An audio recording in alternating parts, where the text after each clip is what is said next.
Selaras dengan teknologi yang dinamik, pihak industri juga memerlukan tenaga kerja yang berkualiti. Maka, kurikulum berasaskan pendidikan dan latihan teknikal dan vocational atau singkatannya TVET mampu melonjakkan jumlah tenaga mahir dalam bidang-bidang berkenaan. Menerusi Kementerian Kemajuan Desa dan Wilayah KKDW, pembabitan golongan belia luar bandar dalam bidang TVET dapat dipertingkatkan melalui program-program kendalian institusi TVET at KKDW, sekaligus membantu maju Malaysia menjadi negara berkemahiran tinggi menjelang 2030. Ditubuhkan pada tahun 2002, Universiti Kuala Lumpur antara institusi TVET at KKDW yang memainkan peranan dalam melahirkan graduan berkemahiran tinggi terutama dalam bidang teknologi penerbangan dan marin. TVET merupakan satu bidang baru yang merupakan fokus negara dalam membina kumpulan tenaga kerja di kalangan rakyat, di mana TVET merupakan di mana pelajar-pelajar diberikan penekanan dalam bidang yang berkaitan dengan teknikal dan vocational. Ya, sebagai sebuah negara yang sedang berkembang maju, kita memerlukan ramai pakar-pakar dalam bidang-bidang terutama yang berkaitan dengan industri dan sebagainya. Jadi melalui TVET yang kita perkasakan, kita akan melahirkan ramai tenaga kerja yang berkemampuan, berwibawa untuk membawa negara ke tahap yang lebih tinggi, di mana graduan-graduan TVET akan merupakan tulang belakang kepada kemajuan negara, terutamanya yang berkaitan dengan industri yang memerlukan kemahiran, kepakaran dan sebagainya. Kolaborasi antara institusi dan syarikat industri menerusi konsep Teaching Factory dapat memberi gambaran awal kepada pelajar tentang bidang yang diceburi. Kerjasama ini memberi manfaat kepada kedua-dua pihak, win-win situation. Pengalaman yang dikumpul ketika amali memudahkan graduan menyesuaikan diri ketika sudah mempunyai kerjaya sendiri. Teaching Factory yang kita sedang laksanakan di MIAT di UniKL ni, di mana para pelajar akan didedahkan secara langsung dengan industri dan mereka berpeluang untuk menimba pengajian dalam kemahiran dalam keadaan yang amat baik, dan mungkin kita tak dapat kalau kita belajar di kelas, di bilik darjah sebagainya kan. Tapi bila kita duduk sini di bawah program Teaching Factory ni, kita akan dapat belajar secara terus dengan pihak industri yang memang terlibat lama dalam bidang ini. Dan di sini kita boleh lihat bukti nyata bahawa MIAT telah dapat melahirkan ramai pakar-pakar dalam bidang penyelenggaraan, pembaikan helikopter dan sebagainya. Dan kita juga telah membuktikan bahawa keboleh pasaran pelajar-pelajar yang dilahirkan oleh UniKL telah mencapai lebih daripada 98% dari segi keboleh pasaran. Dan trend tersebut makin meningkat dan kita juga berharap bahawa trend ini akan terus meningkat, di mana lebih ramai para pelajar, lebih ramai rakyat kita terlibat dalam TVET.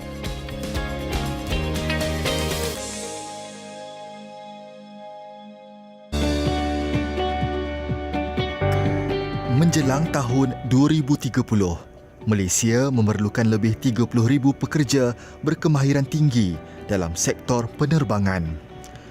Tidak dinafikan, jawatan jurutera dan juruteknik penyelenggaraan pesawat antara kerjaya paling dikehendaki industri sejajar dengan perkembangan dalam sektor penyelenggaraan, pembaikan dan baik pulih pesawat di peringkat global.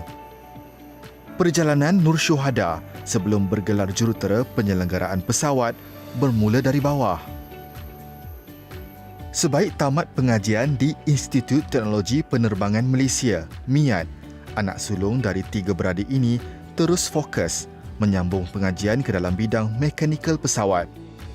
Bermula sebagai juruteknik, setelah beberapa tahun, Syuhada akhirnya berjaya menjadi jurutera penyelenggaraan pesawat berlesen bagi model Boeing 737 Next Generation dan Airbus 320 sejak awal tahun lalu. In early years, saya membesar di Kampung Melayu Subang. Saya rasa itu adalah sebahagian daripada perjalanan hidup saya, di mana sewaktu saya berumur 4 tahun, ayah saya sering membawa saya untuk melihat kapal terbang mendarat di Sultan Abdul Aziz Shah Airport di Subang. Jadi dari situlah bermula, di mana daripada kecil kita selalu tengok kapal terbang. Jadi sampai ke besar, saya memilih untuk menceburkan diri dalam bidang aircraft maintenance. Kini, Syuhada berjaya menempatkan diri di sebuah syarikat penyelenggaraan pesawat Mas Gerbang Sendirian Berhad yang berpangkalan di KLIA Selangor. Sebelum ke lapangan, Syuhada akan memeriksa sekali lagi masa ketibaan pesawat agar dapat tiba ke lokasi pada waktu yang sesuai. Kebiasaannya, Syuhada dan pasukan akan bergerak 15 minit lebih awal dan perlu melalui pintu pemeriksaan keselamatan. Hanya kaki tangan dan kenderaan yang berdaftar sahaja dibenarkan berada di kawasan landasan. Saya merupakan seorang B1.1 engineer specialized in aircraft structure, power plant and also mechanical parts.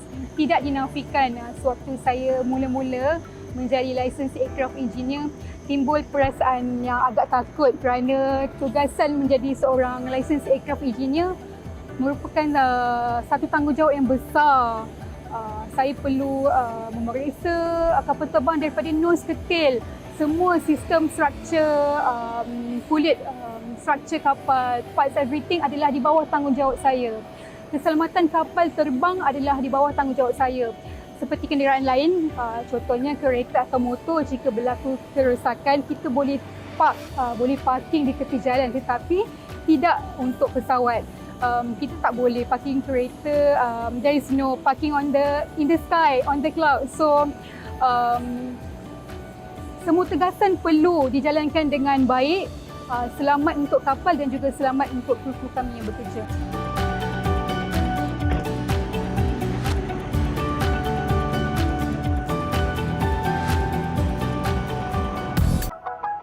Sejak dibuka secara rasmi pada tahun 1998, Lapangan Terbang Antarabangsa Kuala Lumpur KLIA menjadi antara hub penerbangan terpenting di rantau Asia Tenggara. Industri penerbangan membuka banyak peluang pekerjaan, termasuk bidang berkemahiran tinggi seperti pengendalian pesawat. Tidak dinafikan, kepakaran juruterbang mengemudi pesawat berupaya memastikan pelepasan dan pendaratan dilakukan dengan selamat. Namun, mendapat green light daripada jurutera penyelenggaraan pesawat juga adalah perkara penting sebelum kapal terbang meninggalkan lapangan. Graduan Institut Teknologi Penerbangan MIAT Universiti Kuala Lumpur, Nur Syuhada Abdul Rijal sudah hampir selesai menjalankan tugasnya memeriksa pesawat kargo milik World Cargo Airlines ini. Tidak boleh bekerja seorang diri. Tugasan penyelenggaraan pesawat adalah tugas beramai-ramai. Jadi cooperation daripada semua pihak itu sangat penting. Semuanya saling bantu-membantu. Technician membantu engineer dan engineer juga perlu bantuan daripada technician. Jadi kami semua adalah satu tim dan selalu bekerja bagaikan sebuah keluarga. Pada saya, bekerja dengan pesawat adalah sangat menyeronokkan. Sewaktu saya kerja, saya hanya dapat melihat kapal terbang take off dengan landing. Tetapi kini, saya sendiri dapat involve bekerja dengan pesawat sebenar. Dan Alhamdulillah, saya sangat bersyukur kerana diberi peluang ini. Menikmati pengalaman suasana bekerja di lapangan terbang bersama dengan rakan-rakan sekerja yang begitu supportif. Alhamdulillah.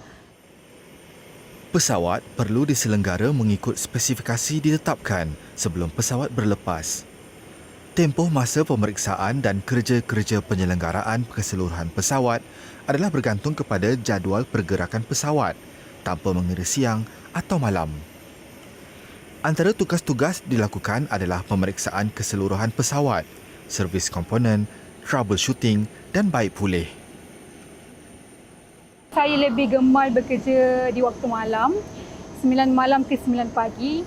Kerana pada waktu itu cuaca lebih sejuk dan lebih selesalah untuk pergerakan kita dan menjalankan tugasan-tugasan kita di kapal terbang. Cabarannya di sini adalah apabila kita bekerja malam, apabila larut malam dalam pukul 3, pukul 4 kita dah mula mengantuk, tetapi keseronokannya ialah apabila kita perlu bersama dengan rakan-rakan untuk menyiapkan tugasan. So bersama-sama menahan gantuk, tapi kita perlu mengikut standard yang ditetapkan. dalam bidang aviation, we can see that there is no room for error. Jadi semua task perlu, every task must be perfectly done.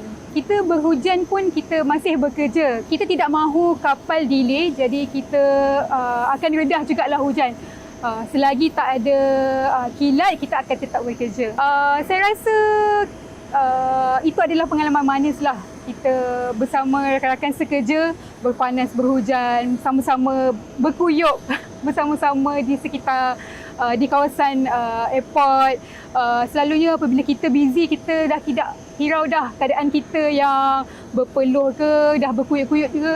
Janji kita nak kapal terbang tu semua task siap, apa dapat dipart dengan selamat. Kami dah lebih daripada seronok dah. Itu dah cukup dah untuk kami.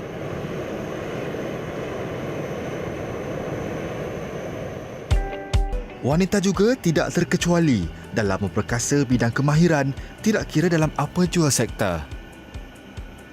Kejayaan lepasan institusi TVET seperti Safwan, Syuhada dan Sobri membuktikan TVET relevan dan mampu bersaing di peringkat global. Tidak dinafikan stereotip yang menyatakan bidang ini merupakan man-conquered world, didominasi oleh kaum Adam, tetapi saya di sini telah membuktikan bahawa wanita itu mampu menggalas tanggungjawab dan mendepani cabaran dalam rutin harian bekerja di dalam bidang penyelenggaraan pesawat. Sejujurnya saya sangat bangga kerana akhirnya saya dapat menempatkan diri dalam bidang yang didominasi oleh kaum lelaki, dapat survive dalam bidang ini, dan saya berharap saya akan terus maju pada masa akan datang.